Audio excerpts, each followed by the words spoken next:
Bismillahirrahmanirrahim. Oke, kita masuk ke bagian yang luar biasa menarik dari kitab ini. Dan saya mau mulai dengan satu pertanyaan yang mungkin terdengar mengejutkan. Apakah ilmu fikih bisa berbahaya? Tunggu dulu, jangan salah paham.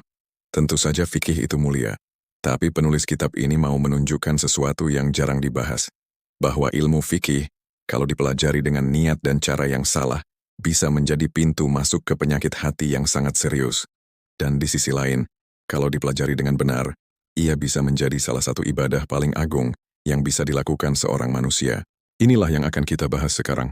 Pelan-pelan dan dalam-dalam, teks kitab membuka dengan judul internal, Ma yarjahu bihi ilmul fiqhi ala ghairihi. Apa yang membuat ilmu fikih lebih unggul dibanding ilmu-ilmu yang lain? Ini bukan pertanyaan remeh. Di dunia keilmuan Islam klasik, para ulama sering berdebat tentang ilmu mana yang paling utama. Apakah tafsir, hadis, tasawuf, atau fikih? Penulis kitab ini mau menjawab pertanyaan itu dari sudut pandang yang spesifik. Teks langsung masuk ke inti. Wa ammal fiqhu, falladhi yarjahu bih, kaunuhu mawdi'a ma'rifatil ahkamil mafrudati 'ala al-anam, kas-salati waz-zakati was-siyam, wa ma'rifatil halali wal-haram, wa kulli ma huwa wajibun bihaqqil Islam. Adapun fikih, maka yang membuatnya unggul adalah bahwa ia adalah tempat untuk mengetahui hukum-hukum yang diwajibkan atas seluruh manusia, seperti salat, zakat, dan puasa, serta mengetahui halal dan haram, dan segala sesuatu yang wajib dalam Islam. Coba perhatikan kata maudhi', maudhi'. Artinya tempat atau wadah. Penulis tidak bilang fikih itu sekadar ilmu tentang hukum, tapi ia adalah tempat di mana seseorang bisa menemukan jawaban atas pertanyaan paling mendasar dalam kehidupan seorang muslim. Apa yang Allah wajibkan kepadaku? Apa yang halal dan apa yang haram? Simpelnya begini. Setiap muslim punya kewajiban dasar, salat, zakat, puasa, dan seterusnya.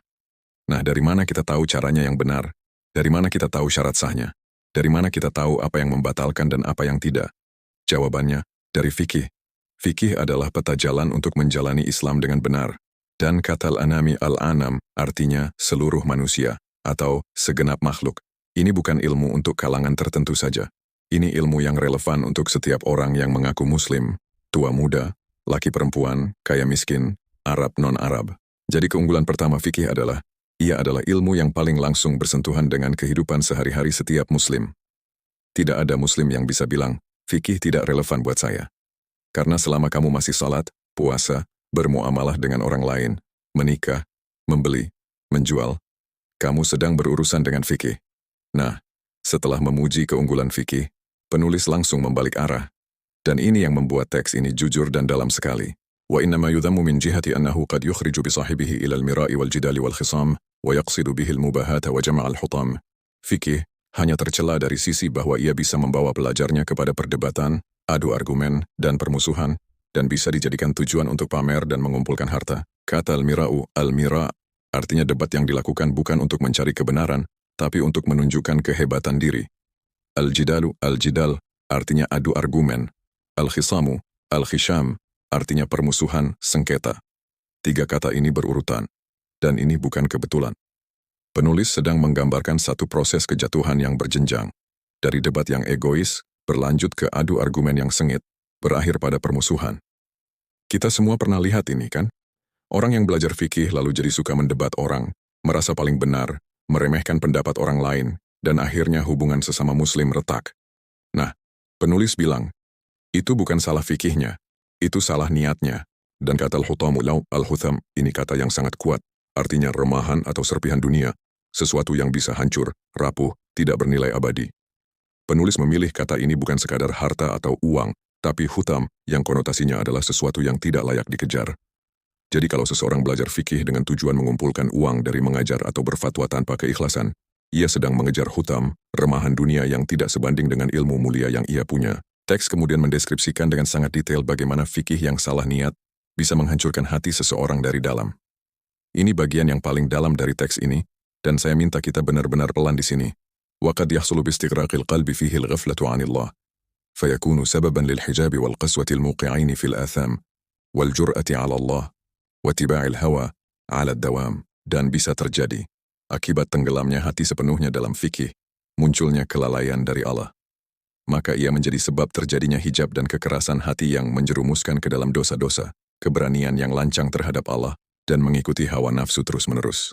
Ini rantai yang mengerikan, dan penulis menggambarkannya dengan sangat terstruktur. Coba ikuti. Pertama, al-ghaflatu 'anillah, lalai dari Allah. Ketika seseorang belajar fikih tapi hatinya tidak hadir bersama Allah, hanya otaknya yang bekerja, tapi hatinya kosong, maka yang terjadi adalah kelalaian. Ia bicara tentang hukum Allah, tapi tidak merasakan kehadiran Allah. Kedua, al-hijabu, hijab, tabir, penghalang.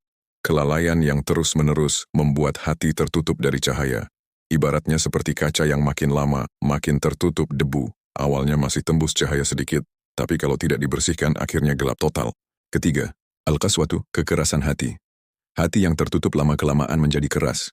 Tidak mudah tersentuh ayat Al-Quran, tidak mudah menangis dalam doa, tidak mudah merasa takut kepada Allah. Ini adalah tanda yang sangat serius. Keempat, al-jur'atu 'alallahi, berani lancang terhadap Allah. Ini yang paling berbahaya. Orang yang hatinya sudah keras, ia tidak lagi merasa segan kepada Allah. Ia berani berfatwa tanpa ilmu yang cukup. Ia berani meremehkan larangan Allah. Ia merasa dirinya sudah ahli, sehingga Allah seperti tidak lagi menakutkan baginya. Kelima, ittiba'ul hawa, mengikuti hawa nafsu terus-menerus. Dan ini adalah ujung dari rantai itu. Ketika hati sudah keras dan rasa takut kepada Allah sudah hilang, maka yang memimpin hidupnya bukan lagi wahyu, tapi nafsu. Subhanallah. Ini bukan gambaran yang dibuat-buat. Kita bisa melihat pola ini dalam kehidupan nyata. Dan yang membuat ini lebih mengejutkan, ini bisa terjadi pada orang yang belajar ilmu agama, bukan orang yang tidak tahu apa-apa. Penulis kemudian mengidentifikasi akar masalahnya. Wa kullu dhalika nashi'un min 'adami mulahadhatil qulub, wa ma ya'rudu laha min rainil hawa wa ghainidh dhunub, wa at-taqsiri fi ma'rifati 'ilaliha al-kamina wa ahkamiha al-batina. Dan semua itu bersumber dari tidak diperhatikannya hati, dan apa yang menimpa hati berupa rain hawa nafsu dan gain dosa-dosa, serta kelalaian dalam mengetahui penyakit-penyakit tersembunyi hati dan hukum-hukum batinnya. Ada dua kata yang sangat menarik di sini, rainul hawa, rain al-hawa, dan gainud dhunubi, gain adzud zunub. Rain dan gain keduanya merujuk pada lapisan yang menutupi hati, tapi dengan tingkat yang berbeda. Para ulama menjelaskan bahwa gain adalah lapisan tipis yang bisa datang dan pergi, seperti kabut pagi yang bisa hilang setelah matahari naik. Sedangkan rain adalah lapisan yang lebih tebal, lebih permanen, seperti karat pada besi yang tidak mudah dibersihkan. Rasulullah Shallallahu Alaihi Wasallam sendiri pernah menyebut rain ini dalam sebuah hadis yang terkenal, ketika beliau menjelaskan bahwa hati manusia bisa berkarat akibat dosa-dosa. Penulis menyebutkan keduanya, rain dan gain, untuk menunjukkan bahwa hati manusia menghadapi ancaman berlapis. Ada yang ringan, ada yang berat, dan keduanya perlu diobati. Dan inti masalahnya adalah, orang yang belajar fikih, tapi tidak memperhatikan kondisi hatinya, tidak mengerti penyakit-penyakit batin yang ada di dalam dirinya. Ia seperti dokter yang tahu banyak obat, tapi tidak tahu bahwa dirinya sendiri sedang sakit. Teks kemudian menyebutkan beberapa sebab tambahan yang memperparah kondisi ini, ma'adami tashihin niyati wa tathhiri tawiyati, wal ghaflati bil mira'i wal jidali wal khilafiyati wal furu'in nadirati, an dhikrillahi ta'ala wa daril akhirah. Ditambah dengan tidak meluruskan niat, tidak menyucikan batin, dan lalai karena sibuk debat dan adu argumen serta masalah-masalah khilafiyah dan cabang-cabang yang jarang terjadi, sehingga lalai dari zikir kepada Allah dan mengingat akhirat. Ini poin yang sangat penting. Penulis menyebut al-furu'in nadira, cabang-cabang yang jarang terjadi.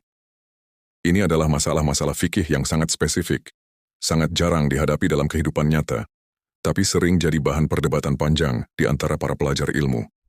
Penulis tidak melarang mempelajarinya, tapi mengingatkan bahwa kalau energi habis untuk berdebat soal hal-hal seperti itu, sementara zikir kepada Allah dan kesadaran akan akhirat terabaikan, itu adalah tanda ketidakseimbangan yang serius. Teks kemudian menyebut akibat terparah dari kondisi ini. Fayaqwa bidha'fi taqwa jundul hawa wa syahwa, wa tasirul ghaflatu ila qaswa, fayamutul qalbu wa yahya lisanu, wa dhalika unwanun nifaq wa ghayatul khusran. Maka ketika takwa melemah, pasukan hawa nafsu dan syahwat menguat, dan kelalaian berubah menjadi kekerasan hati. Lalu hati pun mati, sementara lisan tetap hidup, dan itulah tanda nifak dan puncak kerugian. Kalimat yamutul qalbu wa yahya lisanu, di hati mati, lisan hidup. Ini adalah salah satu ungkapan paling memukul dalam teks ini. Bayangkan, seseorang masih bisa berbicara tentang fikih, masih bisa berfatwa, masih bisa mengajar, tapi hatinya sudah mati. Tidak ada rasa takut kepada Allah. Tidak ada cinta yang tulus. Tidak ada kehadiran hati. Hanya kata-kata yang mengalir dari lisan, tapi kosong di dalam. Dan penulis menyebut kondisi ini sebagai unwanun nifaq, tanda nifaq. Kata unwan artinya judul atau tanda pengenal. Jadi kondisi ini adalah judul dari kemunafikan, penampilan luar yang islami tapi batin yang kosong dari Allah. Ini pernyataan yang sangat keras. Dan itulah mengapa penulis langsung menambahkan, فَلَا يُفْلِحُ فَقِيهٌ يَسْلُكُ بِفِقْهِهِ فِي هَذِهِ الْمَسَالِكِ وَهُوَ بِعَيْنِهِ مَا أَرَادَ بِهِ النَّجَاةَ مِنْ فِقْهِهِ أَوَّلُ هَالِكِ. Maka tidak akan beruntung seorang faqih yang menempuh jalan-jalan seperti ini dengan ilmu fikihnya. Dan justru dengan ilmu yang seharusnya menyelamatkannya itu, ia menjadi yang pertama binasa. Coba resapi kalimat ini. Ilmu fikih yang seharusnya menjadi jalan keselamatan, bisa menjadi sebab kehancuran yang pertama, kalau dipakai dengan cara yang salah. Ini peringatan keras bukan untuk orang awam, tapi untuk para pelajar ilmu agama itu sendiri. Setelah peringatan yang keras itu, penulis beralih ke sisi yang positif. Dan disinilah cahaya masuk. Wa amma man qasada bihi wajhallah, wa akhlasa lillahi fi ishtighalih, wa lam yashtaghil bihi amma huwa ahammu minhu fi qasdihi wa aqwalihi wa af'alih, wa lam yaghfal bihi 'anillah, bal dzakara Allah bihi wa dzakkarahu billah. Adapun orang yang mempelajari fikih karena mengharap wajah Allah, yang ikhlas karena Allah dalam kesibukannya, tidak menyibukkan diri dengannya melebihi yang lebih penting dalam niat, ucapan, dan perbuatannya, dan tidak lalai dari Allah karenanya. Bahkan ia berzikir kepada Allah dengannya, dan fikih itu pun mengingatkannya kepada Allah. Perhatikan ungkapan yang sangat indah. Dzakarallaha bihi, wa dzakarahu billah. Ia berzikir kepada Allah dengannya, dan ia diingatkan kepada Allah olehnya. Jadi fikih yang benar itu bukan hanya tentang hukum-hukum yang dihafalkan, tapi setiap hukum yang dipelajari harusnya membawa hati makin dekat kepada Allah dan makin ingat kepadanya. Ketika belajar hukum salat, hati makin rindu untuk salat dengan khusyuk. Ketika belajar hukum zakat, hati makin terpanggil untuk berbagi. Itulah fikih yang hidup. Teks melanjutkan. Wa akthara min dzikrillahi fi khilalihi, wa tahaffadha fi nadharihi wa munadharatihi min afati mira'ihi wa jidalihi. Dan ia memperbanyak zikir kepada Allah di sela-sela belajarnya, serta menjaga pandangan dan diskusinya dari penyakit-penyakit debat dan adu argumen. Fa innal fiqha lahu min afdali ta'at, wa awla ma anfaqat fihi nafaisul awqat. Maka sesungguhnya fikih baginya termasuk ibadah yang paling utama, dan merupakan sesuatu yang paling layak untuk diinfakkan padanya waktu-waktu yang berharga. Kata nafaisul awqat yang waktu-waktu yang berharga. Ini ungkapan yang sangat indah. Waktu kita di dunia ini terbatas dan sangat mahal. Dan penulis bilang, kalau kamu belajar fikih dengan niat yang benar, maka tidak ada investasi waktu yang lebih baik dari itu. Dan penulis kemudian mengutip dua hadis Nabi SAW sebagai penguat. Ma'ubidallahu bisyai'in afdala min faqihin fid din. Allah tidak disembah dengan sesuatu yang lebih utama daripada seorang yang faqih dalam agama. Wa man yuridillahu bihi khairan yufaqihu fid din. Dan barang siapa yang Allah kehendaki kebaikan baginya, Allah akan menjadikannya faqih dalam agama. Dua hadis ini sangat terkenal di kalangan ulama. Yang pertama menegaskan bahwa seorang faqih yang sejati adalah bentuk ibadah tertinggi kepada Allah. Yang kedua, dan ini sangat menggetarkan, menyebut bahwa kepahaman dalam agama adalah tanda bahwa Allah menghendaki kebaikan bagimu. Jadi kalau kamu diberi kemudahan untuk memahami ilmu agama, itu bukan sekadar prestasi akademik. Itu adalah tanda kasih sayang Allah kepadamu. Teks kemudian masuk ke pembahasan yang lebih teknis tapi tetap penting. Wa innal fiqha fil istilah akhassu min mutlaqil fiqhi fid din, fa innahu naw'un minhu. Sesungguhnya fikih dalam istilah teknis lebih sempit maknanya daripada fikih secara mutlak dalam agama, karena ia hanyalah satu cabang darinya. Ini poin yang halus tapi penting. Kata fiqhun dalam bahasa Arab aslinya artinya pemahaman yang dalam dan menyeluruh. Tapi dalam istilah ilmu Islam yang sudah baku, kata fikih menjadi lebih spesifik, yaitu ilmu tentang hukum-hukum syariat yang digali dari dalil-dalilnya. Jadi fikih dalam istilah teknis itu lebih sempit dari makna aslinya. Penulis mengingatkan ini agar kita tidak terjebak. Hadis-hadis yang memuji fikih dalam agama, itu bicara tentang pemahaman agama yang menyeluruh, bukan hanya tentang hukum-hukum furu' yang kita pelajari di kitab-kitab fikih. Wa ma warada fi fadlil fiqhi wal ilmi yashmalu, wa yahtamilu hamiluhu idha kana qawimad din, laysa fi adalatihi syainun. Dan apa yang disebutkan tentang keutamaan fikih dan ilmu itu mencakupnya, dan sang pembawa ilmu itu bisa mendapatkan keutamaan itu jika agamanya lurus. Tidak ada cacat dalam keadilannya. Kata qawimad din, lurus agamanya, dan laysa fi adalatihi syainun, tidak ada cacat dalam keadilannya. Ini syarat yang disebutkan penulis. Keutamaan fikih itu tidak otomatis datang hanya karena seseorang hafal kitab fikih. Syaratnya, agamanya lurus dan integritas moralnya terjaga. Teks kemudian menyebut sesuatu yang sangat relevan dengan kondisi zaman sekarang. فإن تعظيم الفقه والفقهاء حق الدين من أعظم الأمور والنظر إليهم بعين النقص هو عين النقص والقصور وعنوان الجهل والغرور. Sesungguhnya mengagungkan fikih dan para fuqaha, sebagaimana hak agama, adalah termasuk perkara yang paling agung, dan memandang mereka dengan mata kekurangan adalah justru kekurangan dan kelemahan itu sendiri, serta tanda kebodohan dan kesombongan. Ini pernyataan yang sangat berani dan sangat relevan. Di zaman media sosial sekarang, betapa mudahnya orang tanpa latar belakang ilmu yang memadai meremehkan para ulama fikih, mengomentari fatwa-fatwa mereka, menertawakan pendapat mereka, bahkan menghina mereka secara terbuka. Penulis bilang dengan tegas, itu bukan tanda kecerdasan, itu justru tanda kebodohan dan kesombongan. Kenapa? Karena orang yang meremehkan ulama fikih, ia tidak sadar betapa dalamnya samudra ilmu yang sudah dikuasai para ulama itu. Ia seperti anak kecil yang menertawakan arsitek gedung tinggi, karena ia tidak bisa membaca gambar tekniknya. Fayajibu iljamul awami ani ta'arudi li'aradihim wa rashqihim bisihamil malam. Maka wajib untuk membungkam orang-orang awam dari menyerang kehormatan para ulama dan melemparkan mereka dengan panah-panah celaan. Kata iljam wa ta'iljam artinya memasang kekang atau membungkam. Ini kata yang sangat kuat. Dan kata sihamil malam, panah-panah celaan, adalah metafora yang indah untuk menggambarkan bagaimana kata-kata yang merendahkan ulama itu bisa melukai seperti anak panah. ولا ينكر على العالم إلا من هو أعلم منه وبها أتى من حلال وحرام. Dan tidak boleh mengingkari seorang ulama kecuali orang yang lebih berilmu darinya dan yang lebih tahu tentang halal dan haram. Ini kaidah yang sangat penting. Boleh tidak setuju dengan pendapat seorang ulama, tapi yang berhak mengkritisi adalah orang yang level ilmunya setara atau lebih tinggi, dan harus dengan cara yang bermartabat. Bukan sembarang orang yang baru baca satu artikel internet, lalu merasa bisa menghakimi ulama yang belajar puluhan tahun. ومن أظهر الحسن أحسن به الظن ولم يجز التعرض لعرضه لحرمة الإسلام وحسابه على الله فيما يضمره ضميره بما به عليه اجترام. Dan barang siapa yang menampakkan kebaikan, maka kita berbaik sangka padanya. Tidak boleh menyerang kehormatannya demi menghormati Islam. Dan perhitungannya atas apa yang tersembunyi dalam nuraninya adalah urusan Allah, atas apa yang ia sembunyikan dan yang ia tanggung. Ini prinsip yang sangat adil. Selama seorang ulama menampakkan kebaikan, berilmu, berakhlak, menjaga agama, maka kewajiban kita adalah berbaik sangka, bukan mencari-cari kesalahannya. Urusan isi hatinya adalah antara dia dan Allah, bukan urusan kita untuk berspekulasi. Teks kemudian memberikan panduan yang sangat konkret. فَيَنْبَغِي لِطَالِبِ الْفِقْهِ فِي الدِّينِ أَنْ يُصَحِّحَ النِّيَّةَ وَيَجْتَهِدَ فِي خُلُوصِ الطَّوِيَّةِ وَيَعْتَنِيَ بِعَيْنِ قَلْبِهِ وَيَحْفَظَهُ مِنَ الْأَخْلَاقِ الرَّدِيَّةِ. Maka seharusnya bagi penuntut ilmu fikih dalam agama untuk meluruskan niat, bersungguh-sungguh dalam menyucikan batin, memperhatikan mata hatinya dan menjaganya dari akhlak-akhlak yang buruk. Kata tawiyah. Thawiyah. Ini kata yang jarang didengar tapi sangat dalam maknanya. Artinya adalah isi batin yang paling dalam, niat yang paling tersembunyi, apa yang benar-benar ada di lubuk hati. Khulus at-tawiyah artinya memastikan bahwa sampai ke lapisan terdalam dari hati, niatnya benar-benar karena Allah, bukan karena ada sesuatu yang lain yang bersembunyi di baliknya.